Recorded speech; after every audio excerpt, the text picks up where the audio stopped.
S'il y a des visiteurs parmi nous, soyez bénis et les bienvenus également. Donc je vais donner la deuxième partie de ce message. Amen. Qui s'intitule « Décharge la barque de ton âme ». Amen. Parce que nous l'avons vu dans Hébreux 12, il nous est conseillé de nous décharger de tout ce qui peut nous charger et nous empêcher d'y entrer. Ce n'est pas une option, c'est une recommandation de la part du Saint-Esprit. Amen. Car aujourd'hui, beaucoup ont essayé de rentrer dans le royaume avec beaucoup de pactage, ils n'y sont pas arrivés. Alléluia. N'oubliez pas ce que Jésus avait dit concernant le royaume et son entrée.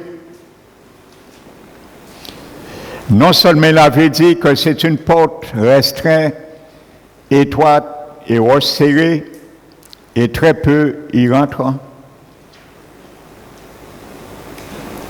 Il avait dit qu'il est plus facile à un chameau de rentrer dans le trou d'une aiguille qu'un homme riche. Alléluia. Tu n'es pas riche, bien sûr, financièrement. Je ne suis pas riche financièrement. Mais il y a beaucoup de riches dans le monde, spirituellement, parce qu'ils défendent leurs biens. Ils essaient de garder ce qui a de la valeur dans leur âme. Donc ce sont particulièrement à ces gens-là que Jésus s'adresse. Car il y a beaucoup de riches dans le royaume de Jésus, dans le monde. Alléluia. Donc le Seigneur veut dire, vous savez, j'étais dans une église et j'ai entendu beaucoup de pasteurs nous dire dans cette parabole que Jésus parlait, un chameau pouvait rentrer dans le trou d'une aiguille à coudre. Et j'avais toujours cru ça. Mais par mes études, le Seigneur m'a donné la vraie définition de ce parabole. Alléluia. Vous savez, en Palestine à l'époque, à Jérusalem, il y avait des, comment dirais-je, des appartements, on peut dire comme des lotissements, et il y avait une porte principale dont tous les résidents vaquaient à l'occupation comme dans un bâtiment, donc ils rentraient et sortaient librement au cours de la journée. Mais il s'avérait au coucher du soleil que cette porte était fermée. Et il était prévu une porte de secours, si on veut dire, pour les retardataires, particulièrement pour les agriculteurs à l'époque, parce que eux, lorsqu'ils rentraient, bien souvent, ils rentraient après 7 heures avec leurs chameaux. Et bien souvent, les chameaux étaient remplis de sacs de riz, de blé, d'orge, ainsi de suite. À l'époque, c'était ce qui faisait l'économique de l'époque. Donc, eux, lorsqu'ils rentraient dans cette porte, parfois, avec leurs chameaux, c'était quand même compliqué. Donc, comme le chameau était large, ils devaient quand même, le maître des chameaux devait essayer quand même de jouer et de forcer le chameau d'y entrer dans cette porte. Et cette porte s'appelait trou d'aiguille. Alléluia. Donc c'est pour ça que Jésus a donné cette parabole dont les Juifs connaissaient de quoi il s'agissait. Donc spirituellement, Jésus nous disait, il dit au monde que beaucoup veulent entrer dans le royaume, mais il y a des pactages qu'ils ne veulent pas laisser pour entrer dans la porte qui s'appelle Trou d'Aiguille, la porte du royaume. Donc il y a des pactages, mon frère, ma soeur, et il y a des choses, nous devons nous décharger pour y entrer. Alléluia, Jésus l'a très bien illustré à travers cette parabole. Amen. Donc nous allons continuer à propos du psaume 131.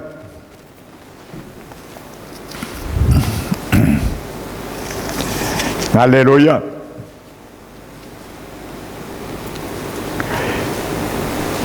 Donc je m'étais arrêté dimanche dernier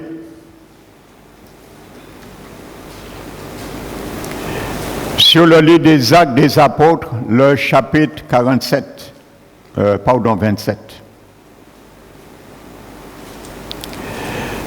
Je disais que pour pouvoir équilibrer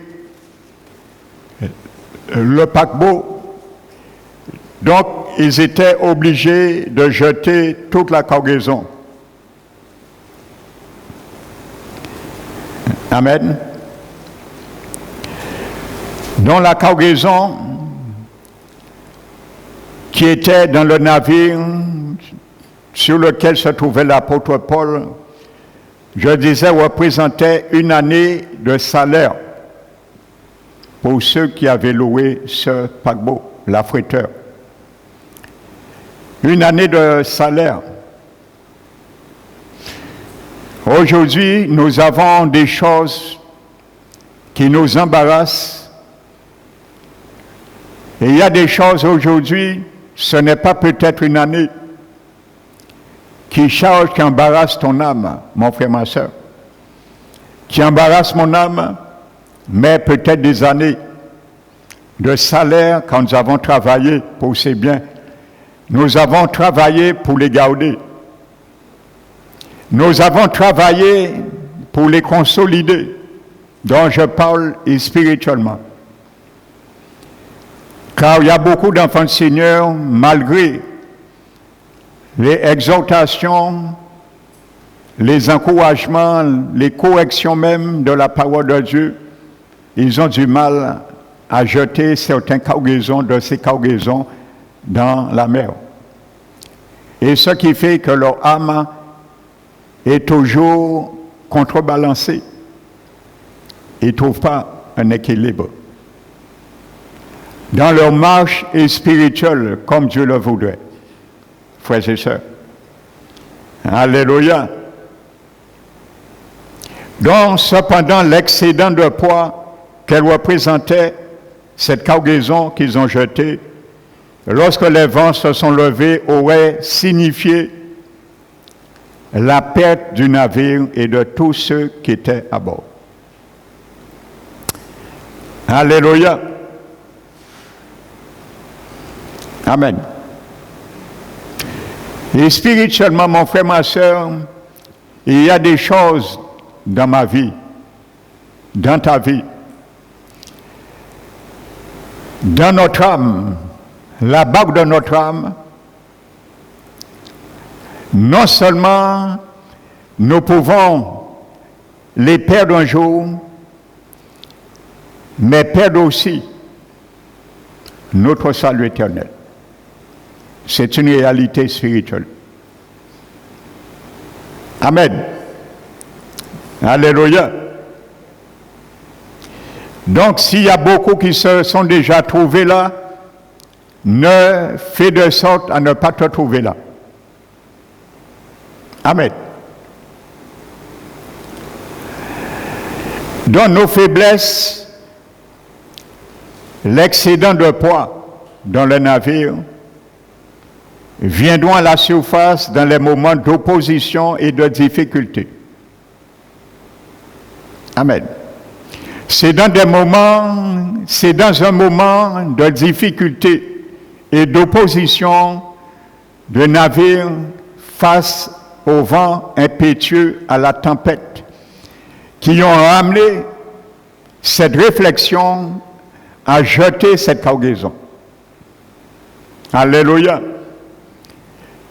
Dans nos faiblesses, l'excédent de poids viendront à la surface dans les moments d'opposition et aussi de difficulté. Pour le Seigneur puisse nous montrer, il y a des choses à jeter. Mais parfois nous disons, non, Saint-Esprit, il n'y a rien à jeter.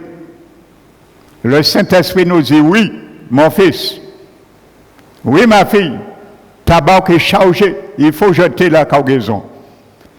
Et nous répliquons, non, Saint-Esprit, il n'y a rien à jeter à la mer. Alléluia. Mon frère, ma soeur, ce matin, dis au Saint-Esprit de te montrer, de me montrer ce que je dois jeter. Si tu dois tout prendre, prends tout ce qu'il doit prendre dans ma vie, sauf ta présence. Retire tout ce qui doit être retiré dans ma vie, dans mon âme, sauf ta présence. Alléluia. Alléluia. Surtout ne perds pas là cette présence. La présence du Saint-Esprit. Les blessures du passé. Je vais citer quelques éléments, quelques poids qui font partie de ce cargaison que nous devons retirer de notre âme, la barque de notre âme. Les blessures du passé. Et qui n'y en a pas? Qui n'a pas eu de blessures du passé? Moi, premièrement. Mais le problème n'est pas d'accepter ou de recevoir des blessures du passé. Le problème, c'est comment les traiter. C'est là le problème se pose pour Dieu. Le Seigneur ne regarde pas que j'ai eu des blessures dans le passé, c'est normal pour lui. Et il permet cela parfois pour nous montrer qu'il y a des choses innées en nous que nous devons jeter. Mais ce qui intéresse au Seigneur, c'est comment les traiter avec lui. C'est ça qui fait la différence. Alléluia. Et malheureusement, beaucoup d'enfants du Seigneur ne voulons pas aller sur ce terrain, préfèrent déserter les églises et rester chez eux. Amen. Mais ce sera la désolation lorsque Jésus reviendra. Amen. Les blessures du passé, l'amertume, les souvenirs paralysants et les échecs du passé devaient être lancés dans la mer de l'oubli de Dieu. Ça s'appelle des cargaisons de ton âme. Ça s'appelle des cargaisons de mon âme. Alléluia. Ce sont des choses que nous n'aimons pas entendre, mais le Seigneur veut que nous entendions cela. Parce qu'à ce jour, je ne sais pas s'il y a ce cas existe dans l'Église Parole qui restaure. À ce jour, il y a beaucoup d'enfants du Seigneur dans les églises, ils n'ont pas encore traité ce terrain avec le Saint-Esprit en eux. Et c'est quelque chose qu'il faut traiter avant que la trompette sonne. Parce qu'il y aura des grincements de dents et de pleurs, frères et sœurs. Jésus nous dira, je ne vous ai jamais connu. Je vais vous expliquer ce mot grec que Jésus employé, c'est le mot giznosko.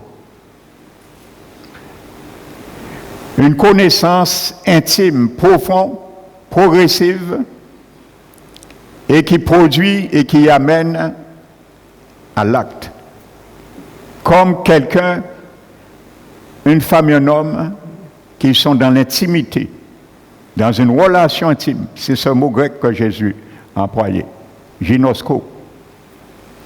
Alléluia. Jésus ne dira pas à certains chrétiens, je ne t'ai jamais connu, cognitivement, parce qu'il connaît tout. Amen. Jésus connaît tout le monde qui font partie de son Église. Mais ce mot Jésus veut dire, il dira beaucoup de chrétiens, nous n'avons jamais eu de relation fidèle entre moi et toi. Parce que pendant que je m'attendais à toi, la seule que j'aimais, tu flottais avec le monde. Donc, nous n'avions pas eu de relation intime, frères et sœurs. Alléluia. Donc, les choses qui ont semblé un temps important dans notre vie sont peut-être ces choses dont nous avons besoin de nous séparer pour survivre à les tempêtes.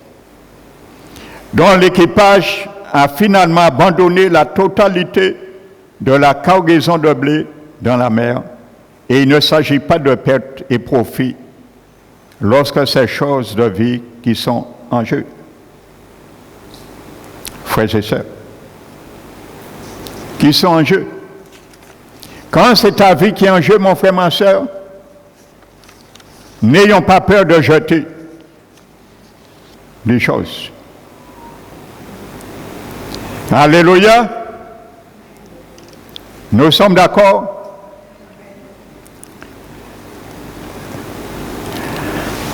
Le Proverbe 24.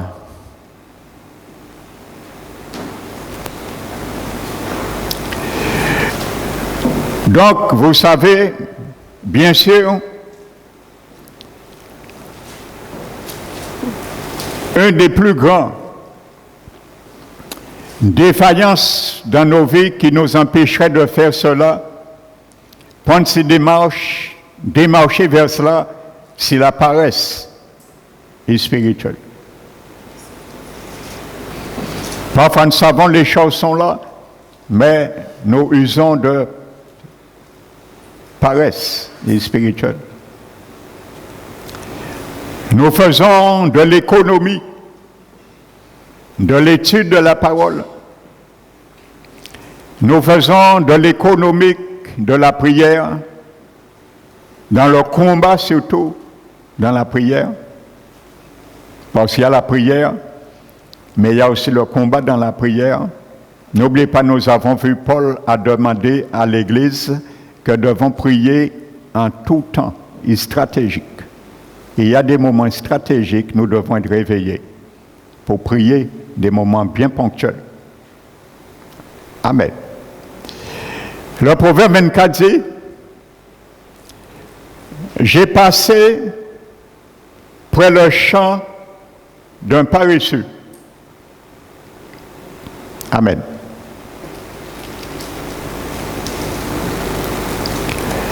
Et près de la vigne d'un homme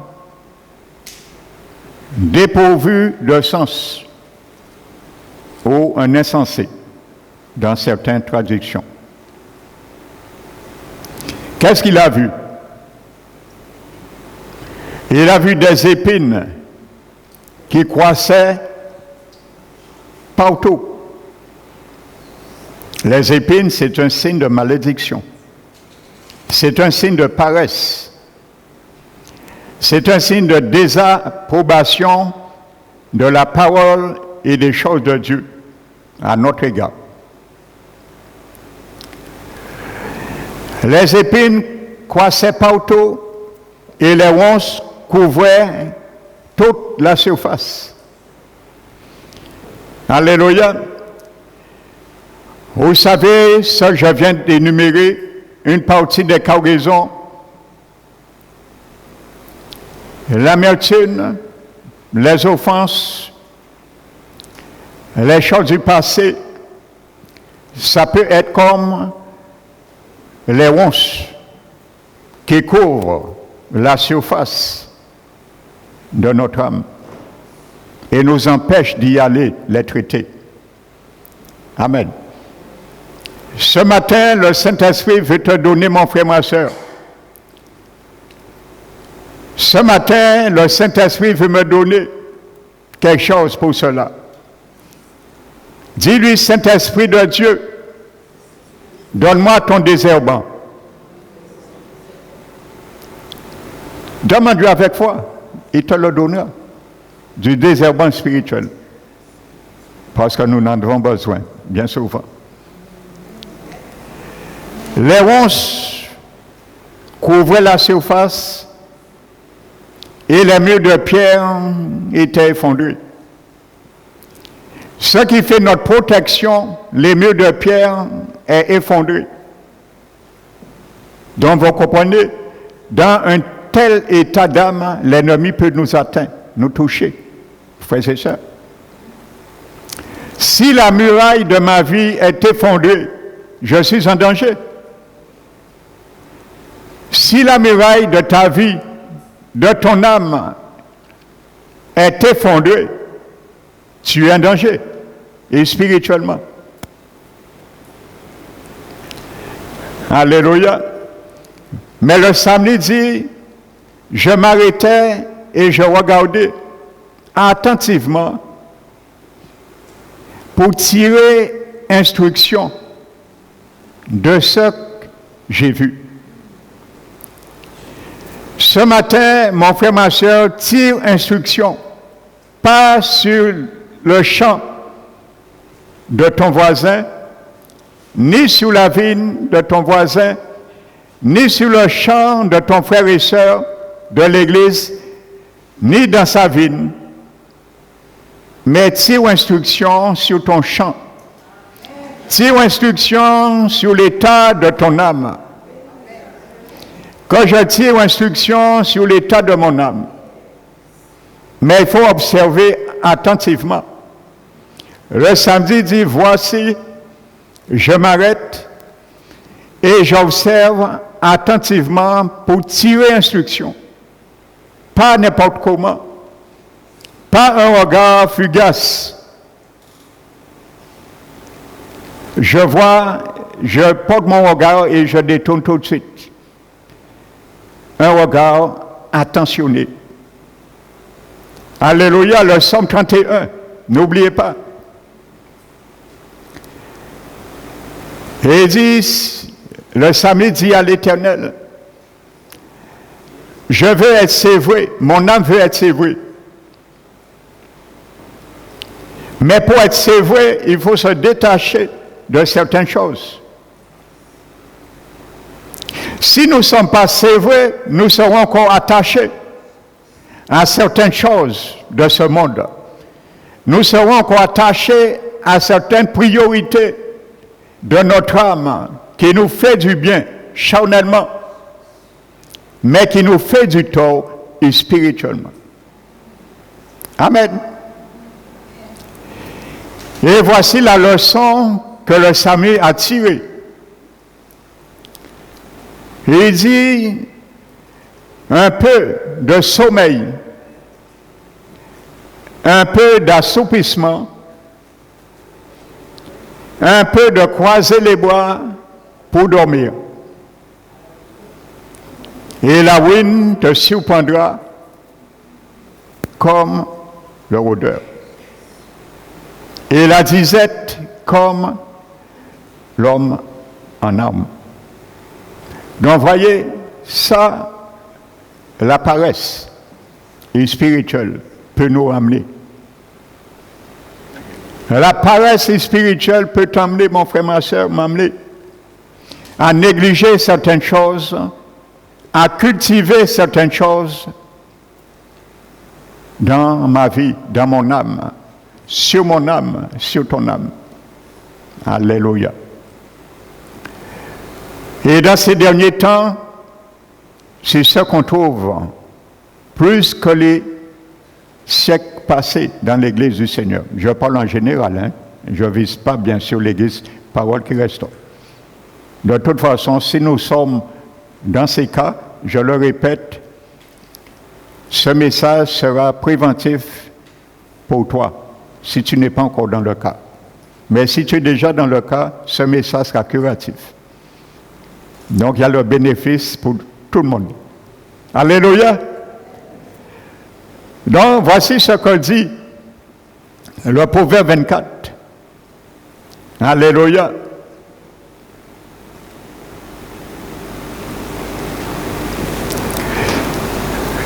Donc, pour cela, il faut aimer, et je parlerai de cela, il faut aimer la correction du Seigneur. Amen. Nous avons vu Jérémie. Et il a dit, certains n'écoutent pas. Ils ne prêtent pas l'oreille attentive pour ne pas recevoir la correction. La correction, frères et sœurs. Amen. Vous savez, dans 1 Samuel 25, la Bible nous dit qu'il y avait un homme, il s'appelle Nabal. Et son épouse, Abigail, vient un jour raisonner cet homme. Parce qu'il avait entrepris quelque chose contre le roi David, injustement, et son épouse a été avisée, donc il est venu le faire changer d'avis pour son bien. Et la Bible dit que lorsque elle arrive, son mari Nabal venait de faire un festin et il était ivre. Donc, qu'est-ce qu'elle a fait? La Bible dit, elle n'a pas dit ni petite, ni grande chose. Ni petite, ni grande chose. Et il y a parfois l'état de notre cœur, l'état de notre âme empêche le Saint-Esprit de Dieu nous dire ni des petites choses, ni des grandes choses. Parce que parfois, notre âme est dans un état d'ivresse. D'ivresse et spirituelle, je parle. Vous savez, quelqu'un qui est ivre, ce n'est pas la peine de parler à cette personne. Vous allez perdre votre temps.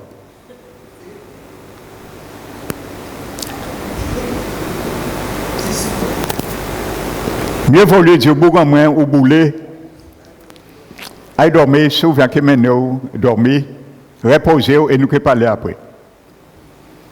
Amen. C'est pas vrai? Qui n'a jamais été boulé une seule fois dans sa vie? Ici.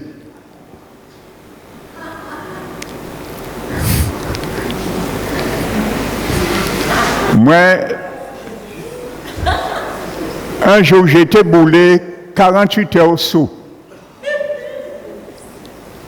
Sérieux, je suis resté un jour, une fois 48 heures sous.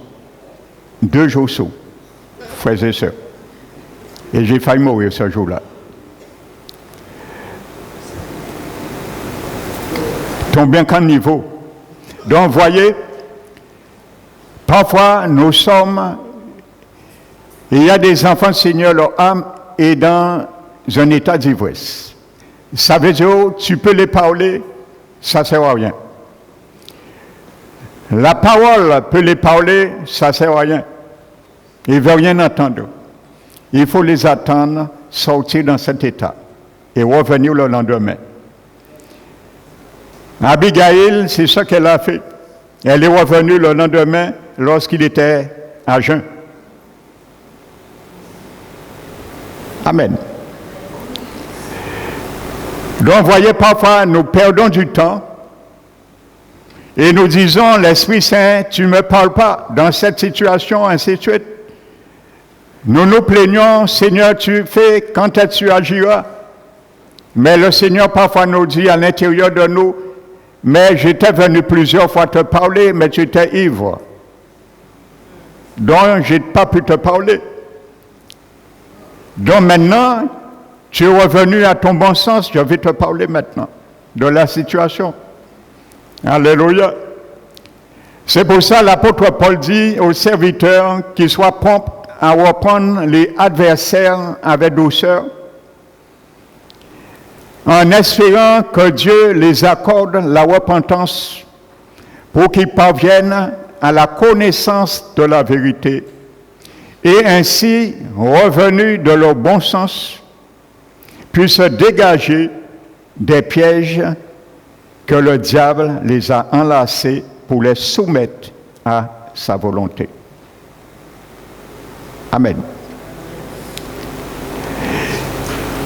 Et la Bible dit, lorsque Abigail a parlé à cet homme Nabal, la Bible dit, son cœur devient comme une pierre. Comme une pierre. Amen. Est-ce que c'est le cas, mon frère, ma soeur, pour toi et moi? Lorsque l'Esprit de Dieu nous parle, nos cœurs deviennent comme une pierre. Amen. Parce que nous ne voulons pas accepter et recevoir la correction. Nabal ne voulait pas recevoir la correction. En quelque sorte, qui venait de son épouse à l'égard du roi David, lui disant, ne fais pas ça, ainsi de suite. Mais ça fait son malheur après. Alléluia. Donc voici une réalité, frères et sœurs. Lorsque nous ne voulons pas recevoir la correction, nous endurcissons nos cœurs, eh bien, nous nous mettons dans une posture d'ivresse et spirituelle, et le Saint-Esprit s'est attristé. Il ne peut nous parler. Il ne peut nous parler. Frères et sœurs, alléluia.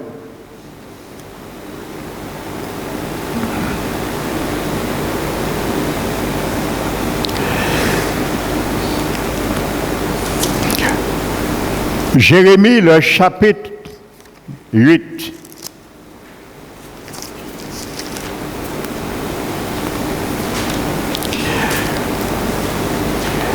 Le verset 22, il est marqué, n'y a-t-il point de baume en Galade? N'y a-t-il point de baume en Galade? Mon frère, ma soeur, en Galade, il y a un baume que je dois utiliser. Amen. Et il y a une révélation spirituelle dans cela.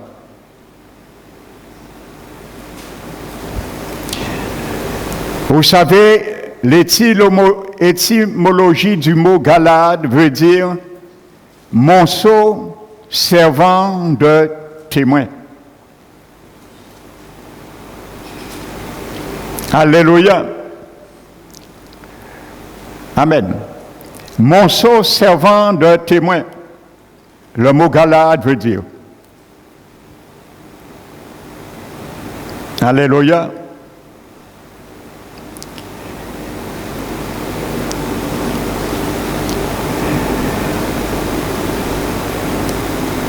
La baume qui existait à cette époque à Galade, qui venait de la résine de certains arbres, et portait une aide à l'organisme à lutter contre les infections provoquées par les bactéries. Je le répète, ce baume en Galade aidait l'organisme à lutter contre les infections provoquées par les bactéries. Vous savez, l'Éternel lui-même est le vrai baume.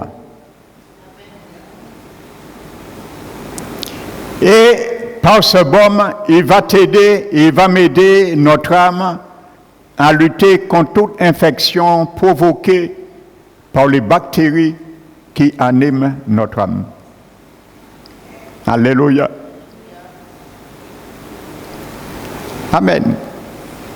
Parce qu'il y a beaucoup de bactéries spirituelles qui rongent l'âme des enfants de Dieu aujourd'hui. Bien souvent, on ne les voit pas, mais ils sont là. Et comme je disais, il suffit qu'il y ait une circonstance atténuante pour montrer ces choses. Et à ce moment, en se déchargeant, nous pouvons stabiliser notre vie spirituelle, notre marche spirituelle avec le Seigneur, avec le Saint-Esprit qui nous conduit. Le baume de Galaad était donc un onguent de haute qualité, aux propriétés curatives. Amen. La parole de Dieu, elle a des propriétés curatives. Ce que tu n'as pas pu faire, ce que je n'ai pas pu faire dans le passé, la parole peut arranger la situation aujourd'hui. C'est sa propriété curative, frères et sœurs. La Bible utilise le terme baume de Galaad de manière métaphorique pour désigner un produit aux vertus curatives et ou apaisantes. Amen. Le baume de Galaad est cité 3 fois dans la Bible. On trouve ce terme, cette expression, 3 fois dans la Bible. La première fois, c'est dans Genèse 37, 25.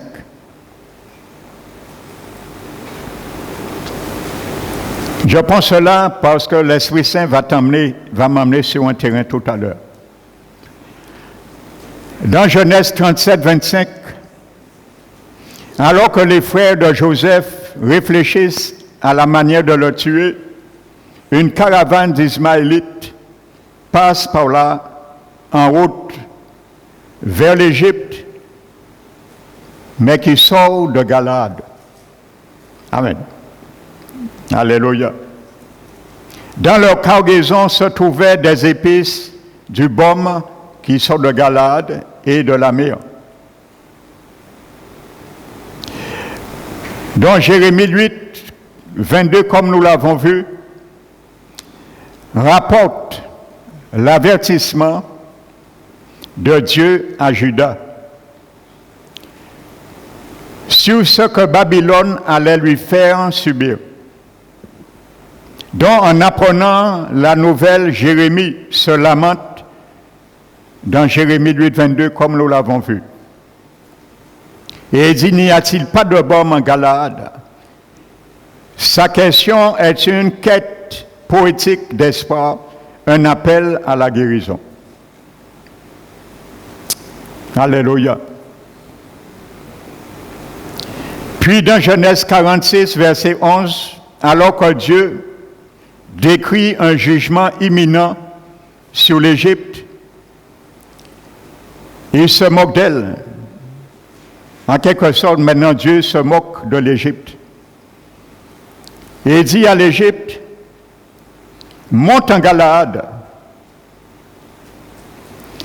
prends-y du baume, vierge fille de l'Égypte, c'est bien inutilement que tu multiplies les remèdes. Il n'y a pas de guérison pour toi, ainsi de suite. La Bible compare le baume de guérison au pouvoir salvateur de Jésus. C'est le meilleur baume. Ce n'est pas le baume de Galaad, mais du ciel. Le seul véritable traitement qui ne manque jamais de guérir nos blessures spirituelles. Alléluia.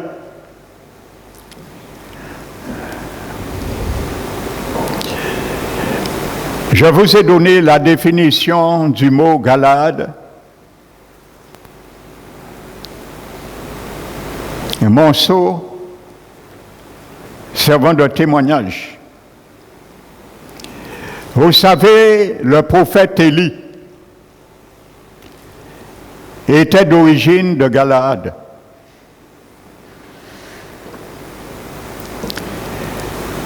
selon les articles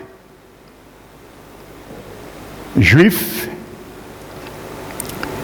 Galade était un pays sanguinaire, meurtrier.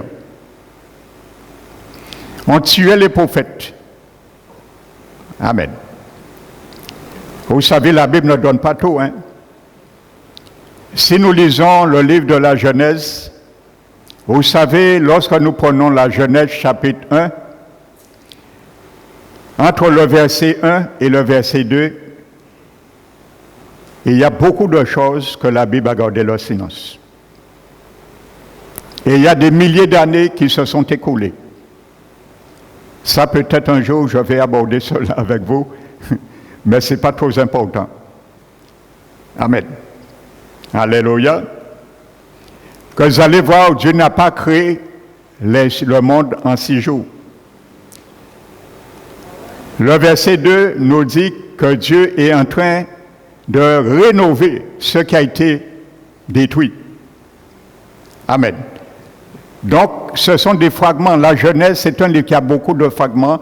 Le Seigneur n'a pas semblé bon de rentrer dans des débats scientifiques. Donc, il a gardé l'essentiel pour nous.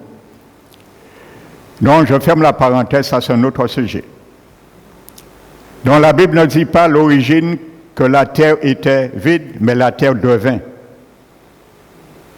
Tohu bohu, en hébreu.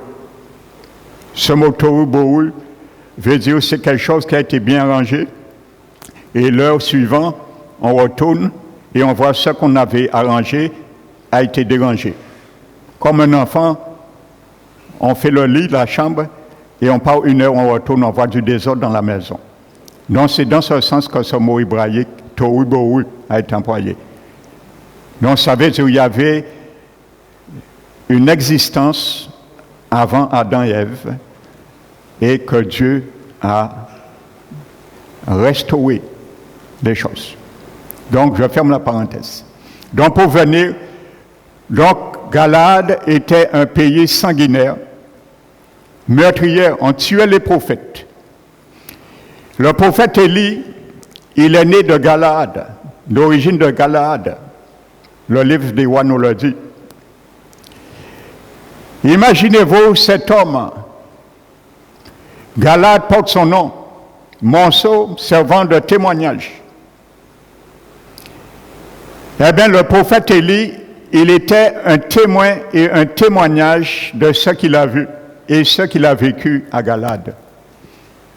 Et il a apporté aussi le baume, parce qu'il y avait ça, mais il y avait quelque chose qui était bon aussi à Galade, c'était le baume. Et le prophète Élie le porte à Samarie. Amen. Parce que imaginez-vous, le prophète Élie, peut-être de son enfance, il a vu peut-être, je dis peut-être, parce que la Bible ne dit pas tout. Peut-être il a vu qu'on a tué des prophètes de sa famille avant lui. Peut-être il a vu ça de ses yeux. On ne sait pas.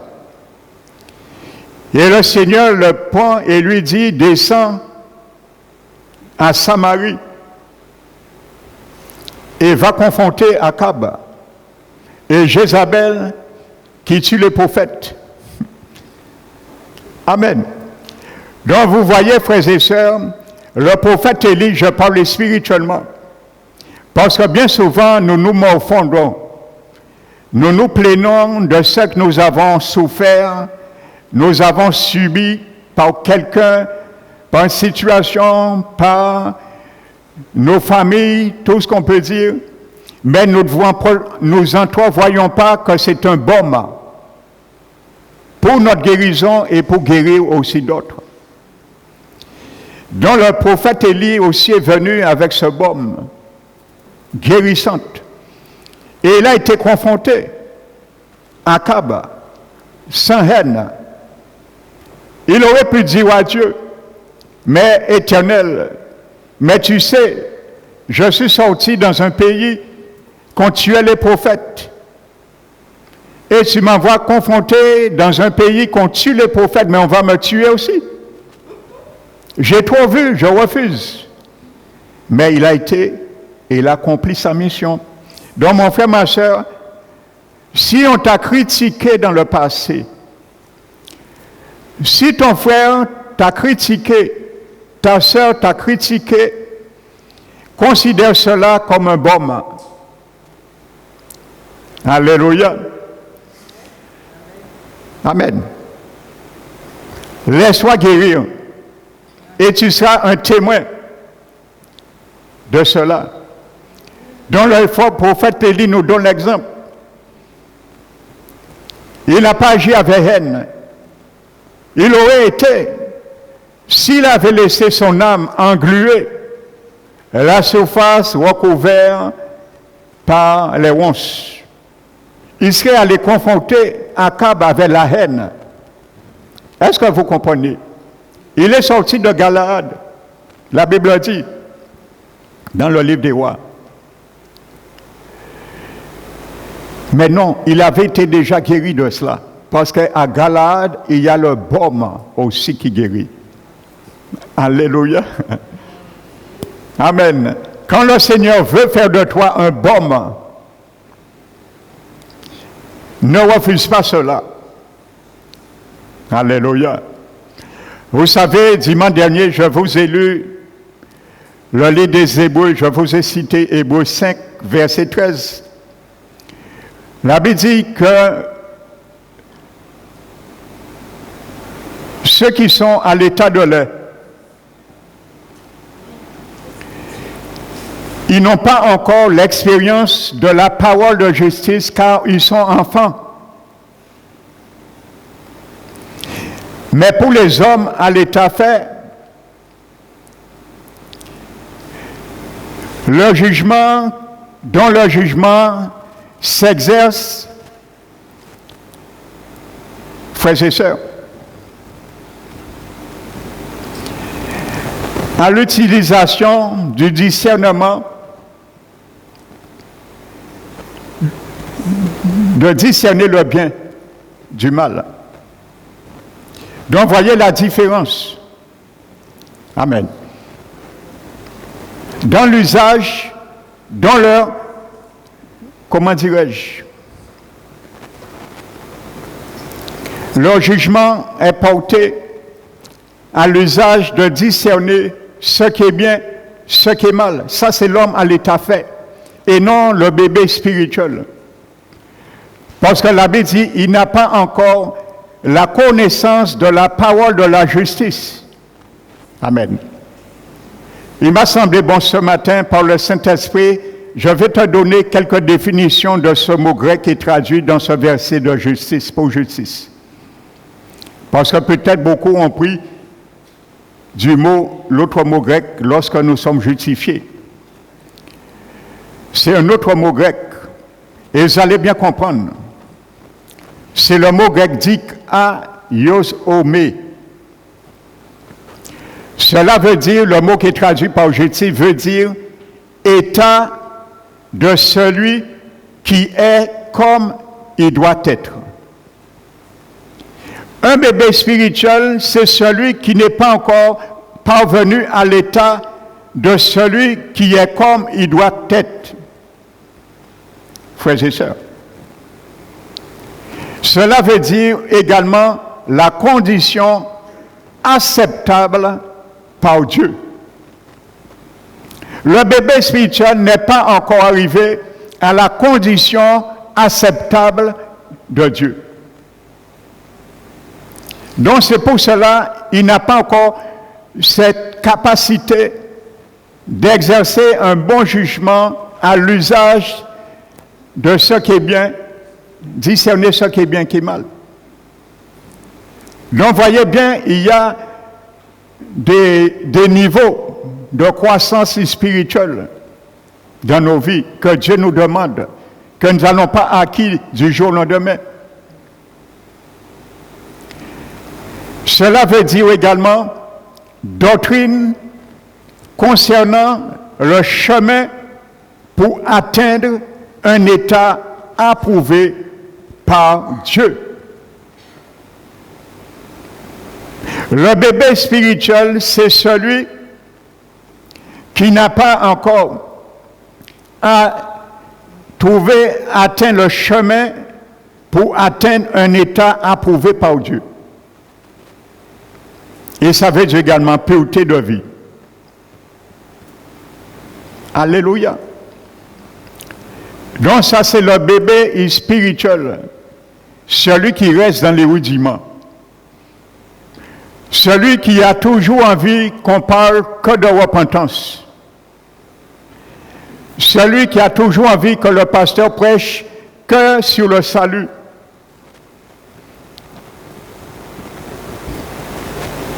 Frères et sœurs, celui qui a besoin qu'on prêche que comment pour être pardonné de ses péchés. Mais ça ne s'arrête pas là. Ça, c'est les rudiments. Ce sont les rudiments. Mais pour aller à l'état d'homme fait, comme le Seigneur le veut, le niveau que le Seigneur veut que nous rentrions dans ce niveau. Donc, tu comprends, mon frère, ma soeur, il y a un niveau pour toi et moi que le Seigneur attend de nous. Si nous ne sommes pas parvenus, nous sommes comme un bébé, un enfant qui ne peut pas encore recevoir la parole de la justice. La condition acceptable par Dieu, la doctrine concernant le chemin pour atteindre un état approuvé par Dieu.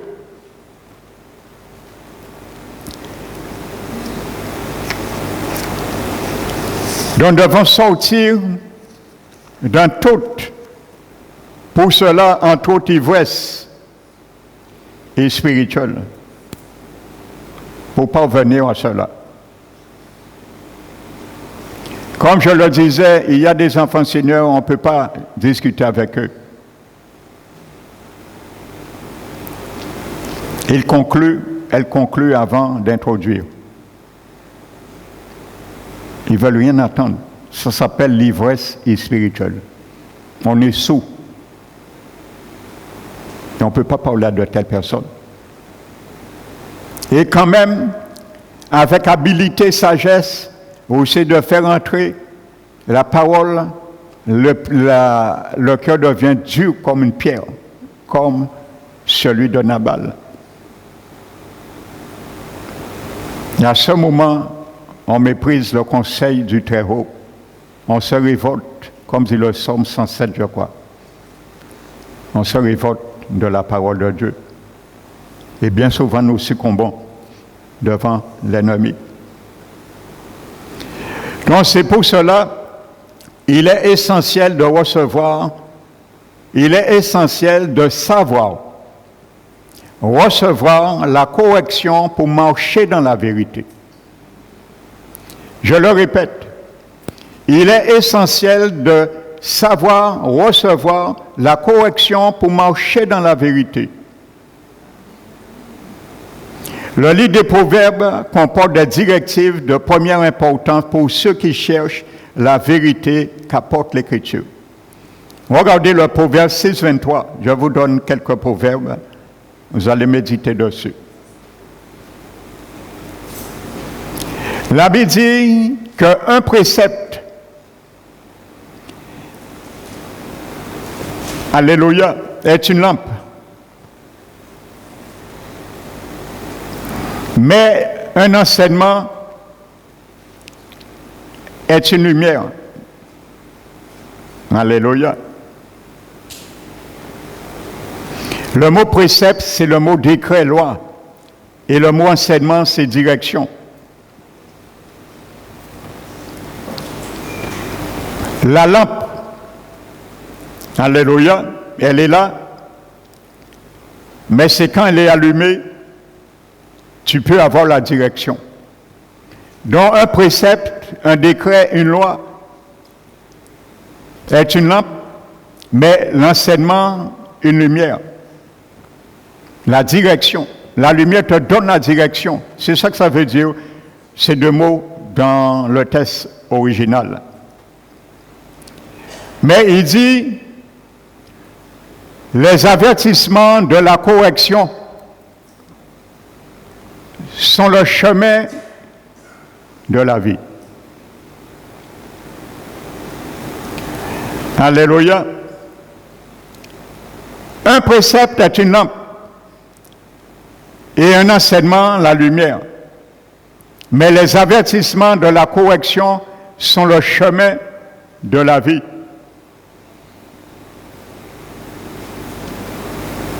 Alléluia. Donc si nous voulons emprunter le chemin de la vie, il faut nous laisser corriger par la parole de Dieu. Alléluia. Proverbe 9, 8, notez.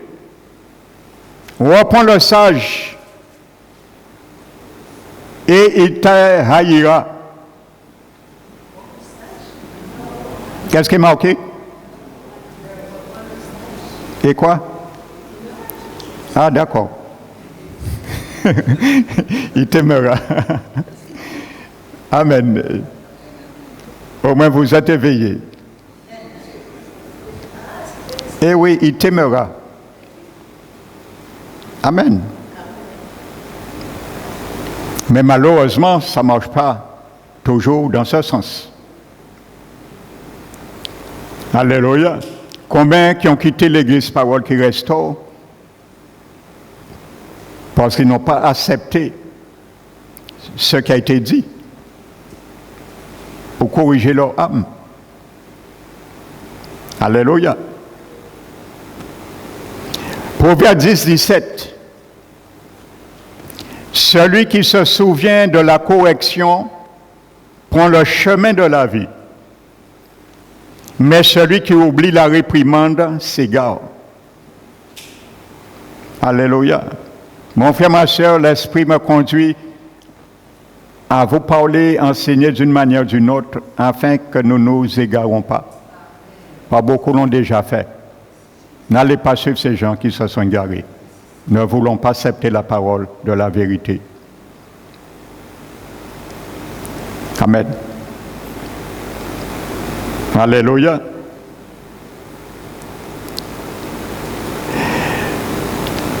Le Proverbe 15, 31. L'oreille attentive aux réprimandes qui mènent à la vie fait son séjour au milieu des sages. Ça, c'est des belles paroles qui nous fortifient, qui deviennent fortifiées. Et le Proverbe 19, 27.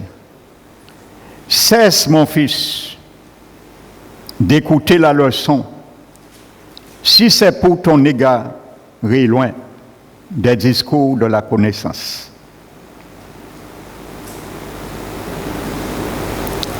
Ça veut dire, si c'est pour t'égarer, n'écoute, c'est pas la peine d'écouter la parole de Dieu. Si ce n'est pas pour prendre acte et nous corriger. Donc cesse d'écouter, mon fils, la parole, si ce n'est pour te détourner, t'égarer des discours de la connaissance. Bon, savoir recevoir la correction est l'un des signes les plus infaillibles de maturité spirituelle et de véritable autorité spirituelle. Amen. Je le répète, savoir recevoir la correction est l'un des signes les plus infaillibles de maturité spirituelle et de véritable autorité spirituelle. Alléluia. Je vous l'ai dit, j'ai eu accepté à corriger beaucoup de doctrines. J'ai semblé voir que ce n'était pas bon. Je me suis corrigé. Je ne me suis pas resté dit non, j'ai dit ça. Non, frères et sœurs. La Bible dit, nous apprenons en partie. Nous connaissons en partie. Et il y a un jour que nous connaissons vraiment, comme nous sommes connus. L'apôtre Paul a dit. Amen. N'aie pas peur de rejeter des doctrines. qui te semblait bonne au départ, mais son issue, c'est la mort. Ne regarde pas ces doctrines. J'ai donné quelques faits dimanche dernier sur les doctrines qu'on enseigne dans certaines églises. Et moi, personnellement, je contre-attaque ces doctrines en délivrant les brebis du Seigneur, parce qu'on le fait comprendre qu'un chrétien né de nouveau n'a pas besoin de délivrance. Or, ça s'appelle le pain des enfants. La délivrance, c'est mon pain. Ce n'est pas le pain du monde. C'est le pain des enfants. Ça t'appartient, mon frère, ma soeur, la délivrance sur les chrétiens nés de nouveau. Si tu es démonisé, c'est ton pain. Il ne faut pas avoir honte de le manger. Allez voir le pasteur. Pasteur, j'ai besoin de délivrance. C'est le pain des enfants, ton pain. Jésus qui l'a dit. Et il a dit à une femme, il ne va pas jeter la délivrance des enfants aux petits chiens. Quelqu'un qui est spirituel comprend bien ce que Jésus voulait dire. La délivrance appartient premièrement à l'Église du Seigneur. Ça ne veut pas dire qu'on ne doit pas délivrer les païens, parce que moi, je fais la délivrance sur beaucoup de païens. Qu'ils acceptent ou pas après le Seigneur, ça c'est eux. Mais le Seigneur nous demande d'exercer la miséricorde.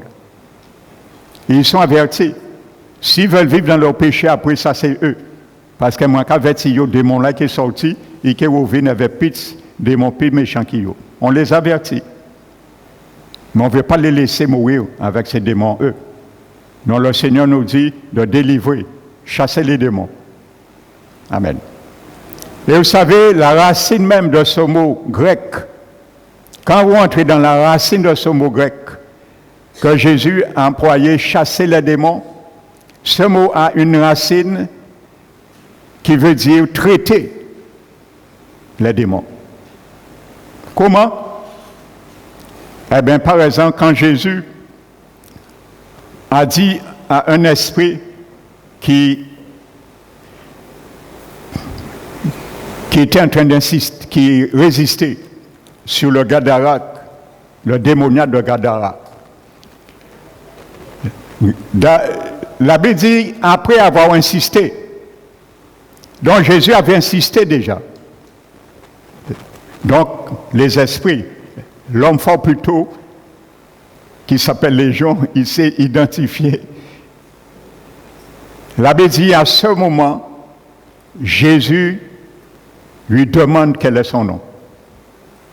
Alléluia. C'est là qu'il devient vulnérable. Amen. Mais Jésus avait déjà insisté de sortir. Et c'est là qu'il dit, nous sommes légion, nous sommes plusieurs. Ils étaient, selon le grec, au minimum à 3000 ou 5000 dans le corps de quelqu'un.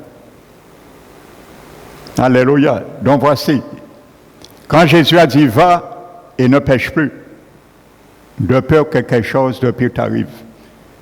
Donc traiter les démons.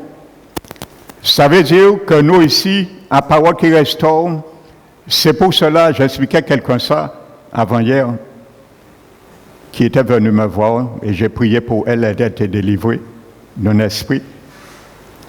Et je lui expliquais que pourquoi l'Église Parole qui restaure, on ne fait pas la délivrance publiquement, comme beaucoup d'églises le font, pour égaler la patrie, la galerie, pour amener du monde, et bien souvent faire des gens servir de cobayes. Et cette personne me dit, j'ai raison, parce qu'elle a visité des églises. Pendant toute l'année, les mêmes personnes tombaient. On chasse le démon, le lendemain, la personne retombe, ainsi de suite. Je disais ça, c'est du spectacle. Parce que si cette personne était délivrée, elle ne serait pas tombée encore. Donc, on prouve qu'il y a beaucoup de manifestations, mais il n'y a pas de délivrance. Et je lui disais, on ne voit pas ça tellement, des manifestations à l'église Parole qui restaure, parce que la plupart des chrétiens à cette église sont déjà passés par la délivrance. Et qu'on fait la délivrance en privé, parce qu'on prend du temps pour traiter les démons. C'est ça, le mot. Le radical de ce mot. Chasser, il y a le radical traiter. Ça veut dire qu'il faut parfois faire la cure d'âme, discuter avec le démonisé pour savoir la porte qui a été ouverte et comment expier son droit, révoquer son droit, et ainsi de suite. Et ça, c'est très important. Et c'est une direction que le Saint-Esprit m'a toujours donnée, et ceux et celles qui travaillent avec moi dans son ministère. Amen. Traiter. Amen. Donc ça, c'est pour le peuple de Dieu premièrement. Mais ça s'agit aussi pour les païens qui ont besoin de délivrance. Amen. Donc les choses sont claires. Non, c'est pour ça que j'ai dit ça. Trop de chrétiens souffrent dans les églises qu'on dit qu'il ne faut pas. Vous n'avez pas besoin de délivrance, c'est dans votre tête. Parce que vous avez l'Esprit de Dieu. L'Esprit de Dieu ne cohabite pas avec un démon. Et je comprends le texte qui a mis cet amalgame, c'est 2 Corinthiens 5. La Bible dit que votre corps est le temple du Saint-Esprit. C'est là que ça a mis cette charte dans certaines églises. Alors comprenons bien ce texte. La Bible parle de mon corps comme le temple de mon esprit. Nous sommes d'accord? 2 Pierre 1 dit, je me fais un devoir, je n'avais pas prévu de ça, voyez. L'Esprit Saint fait comme il veut. Et gloire à son nom, je me laisse aller dans le flot des vagues du Saint-Esprit. Pierre a dit, moi, je me fais un devoir à vous tenir un réveil par des avertissements aussi longtemps que je demeure dans cette tente, ou ce temple-là. Paul appelle le corps le temple. Tantôt la maison. Donc, Pierre parlait de son esprit qui quitte à la mort. Donc, il dit bien son corps physique, c'est le temple de son esprit, mais nous sommes d'accord. Quand la Bible dit que votre corps est le temple du Saint-Esprit, c'est normal. Parce que quand l'Esprit rentre en toi, il vit dans ton esprit. Et ton esprit étant régénéré, ton corps devient aussi son temple. Mais ce n'est pas là que l'Esprit vit. L'Esprit de Dieu ne vit pas dans le corps du chrétien, ni dans son âme. Il vit dans son esprit humain. La régénération, je le répète encore, est dans l'esprit humain de l'homme, ni dans son âme, ni dans son corps. Nous ne sommes pas régénérés là. C'est notre esprit qui est né de nouveau. C'est notre esprit qui est régénéré. C'est notre esprit qui est sauvé. C'est notre esprit qui reçoit la vie éternelle. La nature de Dieu se passe dans l'esprit de l'homme. C'est ça qu'il faut comprendre. Donc, étant régénéré, même si j'ai l'esprit de Dieu en moi, l'esprit de Dieu est dans le lieu très saint. Le temple avait 3 parties. Le lieu très saint, le lieu saint et le parvis. Mon esprit, c'est le lieu très saint. Mon âme, c'est le lieu saint. Et mon corps, c'est le parvis. Jésus a démontré cela. Jésus a chassé des démons qui étaient dans le parvis du temple. Donc un démon peut vivre, s'il peut vivre dans le temple physique, il peut vivre dans le temple spirituel qui est notre corps. Dans le parvis. Alléluia. Donc ce n'est pas parce que l'Esprit Saint vit dans mon esprit que je vais laisser un esprit vivre dans mon corps, les parvis. Je dois le chasser. Parce que mon esprit, mon âme et mon corps a été racheté à un grand prix. Il faut nous dire, je dois son squatteur, ces jours doivent être finis. Et dans notre âme, un esprit peut habiter le corps et l'âme d'un chrétien né de nouveau. Et avec raison, je le dis, parce que le témoignage est plus parlant que la théologie des hommes. Amen. Les témoignages que j'ai dans ma vie, dans la délivrance, est plus parlant que la théologie des hommes. Et ça, je peux le prouver à n'importe quel docteur en théologie qui ne croit pas à ça. Qu'un chrétien né de nouveau peut être démonisé. J'ai trop de témoignages, frères et sœurs, dans le ministère de la délivrance. Et il y a le frère t'a dit, c'est lui seul qui est resté. Les autres sont partis. À mes côtés, on peut témoigner ça. Et il y a un seul l'autre jour d'une autre église, ça fait 2 ou 3 fois, il m'a dit, pasteur, il m'a dit, je t'encourage à écrire un livre sur la délivrance. J'ai dit, tu sais, ma soeur, c'est quelque chose qui m'a effleuré un jour. Je ne sais pas, mais si l'Esprit Saint me met à cœur, je le ferai. Parce qu'il y a trop de choses que j'ai acquis dans ce ministère. Et je peux effectivement aider, peut-être par ce livre, à ouvrir les yeux de beaucoup. Mais pour l'instant, je lui dis, je ne suis pas conduit par le Saint-Esprit. Si demain, il me conduit à faire un livre sur la délivrance, je le ferai. Alléluia. Amen. Il faut s'ouvrir. Croire au moins à ceux qui exercent ce ministère. Pour voir. Mais on ne veut rien entendre. C'est des forteresses de l'âme. Frères et sœurs. Il faut jeter cela. Il faut jeter cela. Ça fait partie des cargaisons. Des cargaisons.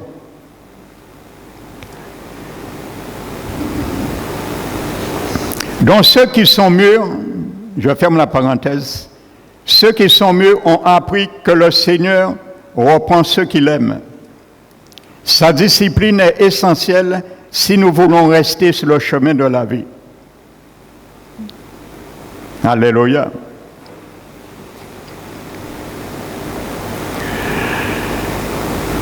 Amen. Donc c'est une réalité, frères et sœurs.